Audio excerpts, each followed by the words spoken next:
We've played real good defensive teams, and we've played teams that aren't as good defensively. We shot it good against the hard teams, and we shot it bad against teams that don't defend as well. All we can do is continue to stay where we're at, not get wound up or worked up about style of play or opponent or what they do well. We have to prepare ourselves for what we have to do to win the next game on the schedule, and remain in a positive place and continue to challenge our guys to grow. And the most important thing is to remain aggressive in the moment. Regardless of a missed shot or a lost game, their willingness to come back in the next day and go at it again. You go into Kentucky and get run out of the gym. And it been, and then I had to make some decisions that I made, and be real easy for guys that kind of throw in the towel, and instead we go into Georgia and win, and that's kind of what our team's about, and that's why I remain upbeat, because I know who I deal with every day, and I know where their thoughts and their spirits are at every day, so they actually pick me up a lot more than I pick them up. Every coach starts the same by saying, that it's a Frank Martin team, it's one of the best defensive teams in the country. From your vantage point, why do you think they say that? What makes what you do so unique?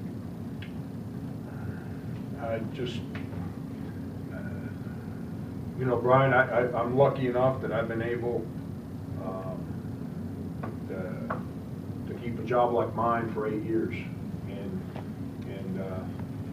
we compete against each other. Think about this. Texas A&M made one 2-point field goal in the first half, and we're down 13. They made one 2-point field goal in the first half. They shot 38% from the field.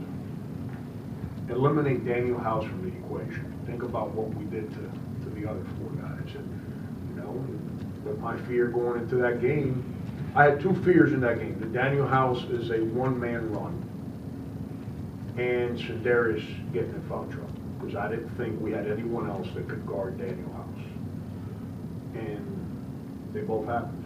And but here's what I know: we have to create a foundation for our program to win in the long run. And I try to study success in all sports. Very rarely do you see teams that are about show sustain winning. The teams, whether it be in the NFL, the NBA, college, football, baseball, I don't care. The teams that are about fundamentals, discipline, defense, toughness, those teams remain good year in and year out, whether you change personnel or not. And that's what we're trying to build here. And is it frustrating at times for me? Yes. But I have to understand that building this program takes a little longer than 2 recruiting classes, and our guys are doing what we asked them to do. I told them yesterday I couldn't ask them to be more aggressive defensively than what they were. I can't ask them to we played. A&M's in second place in the league, aren't they? Third. I mean, 120 games. I can't ask them to go nose to nose with that team any better than what we did. I mean, heck, we shot 27% and we're in a 5-point game. And, we got to stay the course and remain strong in the fundamentals that we're trying to create as a program, and remain confident that the players that we have will continue to improve, and continue to recruit and upgrade the places that we need help at. Here, Brian, here's the deal. When I got here, I'm not trying to blame anybody for anything, it's just facts. I didn't have a point guard, I didn't have a shooter, I didn't have a small forward, I didn't have an athlete, I didn't have a power forward, I didn't have a center. I didn't have a backup to any of those spots. We've had to recruit a player for each spot since the day we got here. We're not going to fill all those spots in 2 recruiting classes. And